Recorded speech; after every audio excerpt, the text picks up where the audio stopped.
திருவண்ணாமலை அண்ணாமலையார் மலை அடிவார பகுதியில் குடியிருப்பவர்களை அரசு காலி செய்ய சொல்லவில்லை. பொதுப்பணித்துறை அமைச்சர் ஏவாவேலு பேட்டி. திருவண்ணாமலையில் பெஞ்சல் புயல் காரணமாக கடந்த டிசம்பர் மாதம் 1ஆம் தேதி கனமழை பெய்தது. இதில் அண்ணாமலையார் மலை மீது திடீரென மண் சரிவு ஏற்பட்டது.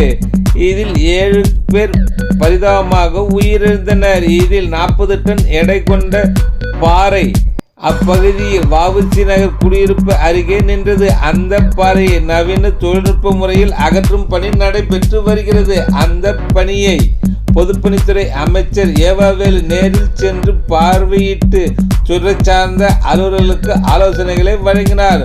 ஆய்வின் போது மாவட்ட வருவாய் அலுவலர் ராம்பிரதீபன், மாநில தடகள சங்க துணைத் தலைவர் டாக்டர் ஏவாவே கம்பன், முன்னாள் நகராட்சி சேர்மன் இரா ஸ்ரீதரன், திமுக மாவட்ட பொருளாளர் பன்னீர்செல்வம், நகர செயலாளர் கார்த்திவேல் மாறன் உள்பட ஏராளமானோர் உடன் இருந்தனர்.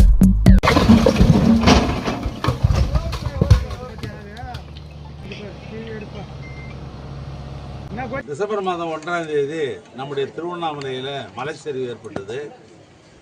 மலைச்சரிவு ஏறத்தாழ 4 இடங்களில் மலைச்சரிவு ஏற்பட்டது. அதில் இந்த தெற்கு பகுதியாக இருக்கிற இந்த மலையில் ஒரு மலைச்சரிவு ஏற்பட்டு அதில் மாபெரும் பெரிய பாறை ஒன்று உருண்டுபடி இந்த பகுதியில் மலையை ஒட்டி வாழுகிற இந்த பகுதியில் வாழ்ந்த ஒரு குடும்பத்தில் 7 பேர் இறந்தார்கள். இந்த பகுதி மலைச்சரிவினால் ஏற்பட்டிருந்த அந்த மண்களெல்லாம் கீழே வரை மக்கள் நடமாட்டம் சேர்க்கிற ரோடு வரைக்கும் அந்த மண்ணெல்லாம் வந்ததெல்லாம் அதை அப்புறப்படுத்துகிற பணிகள் தொடர்ந்து நடைபெற்றது. அதனை ஒட்டி இந்த பகுதியில் இருக்கிற ஏறத்தாழ 20 குடும்பங்கள் அப்பொழுதே நாங்கள் அவங்கள அப்புறப்படுத்தி தற்காலிகமாக ஒரு வாடகை வீட்டில் வந்து அவங்க குடியமர்த்தணும்.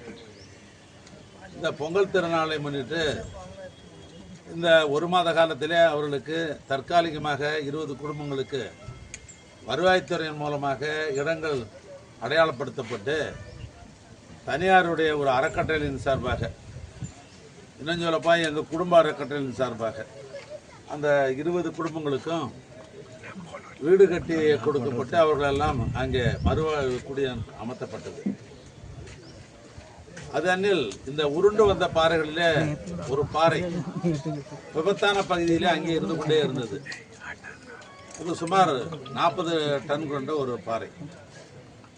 அந்த பாறையை அப்புறப்படுத்த வேண்டும் என்று நான் கேட்ட பொழுது மாண்புமிகு முதலமைச்சருடைய ஆணை ஏற்று சென்னையில் ஐஐடி சேர்ந்த வல்லுநர்கள், குறிப்பாக பூமிநாதன், டாக்டர் பூமிநாதன், பேராசிரியர் நரசிம்மராவ், பேராசிரியர் மோகன் ஆகியோர்கள் 3 பேரும் ஐஐடியில் பணியாற்றி கொண்டிருப்பவர்கள்.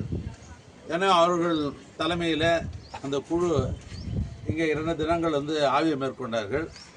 அதை அப்புறப்படுத்தணும், அது உடைக்கிற பொழுது அதன் மூலமாக எந்த சேதமாக ஏற்படக்கூடாது என்பதற்காக அதற்கென்று புதிய வல்லுநர்கள் அவர்கள் மூலமாக 20 பேர் கொண்ட ஒரு குழு அமைத்து வருவாய்த்துறையினுடைய மேற்பார்வையில் இப்பொழுது அந்த பணிகள் நடைபெற்று கொண்டிருக்கிறது.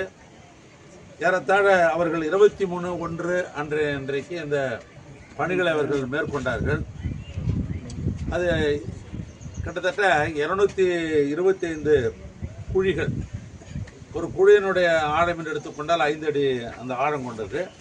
ஒரு 5 அடி ஆழம் கொண்ட குழிகளை நான் சொன்ன மாதிரி 225 குழிகளை போட்டு அந்த நியூ தொழில்நுட்பத்தை பயன்படுத்தி அந்த பாறைகளை அங்கே வீரர்களோட சொல்லி ஒரு பகுதியாக அதற்கு பின்னால் கைக்கு அடக்கமாக அந்த பாறைகள்லாம் உடைக்கப்பட்டு இந்த மண் சரிவு ஏற்பட்டிருக்கிற பகுதியிலேயே இன்னும் வேற அங்கேயா தண்ணிகன்னு இறக்கணும்னு சொன்னால் அங்கேயே கூட ஒரு செக் டேம் மாதிரி அதை கட்டுவதற்கு பயன்படுத்தலாம் என்ற அந்த குழு எங்களுக்கு சொல்லியிருக்கிறது.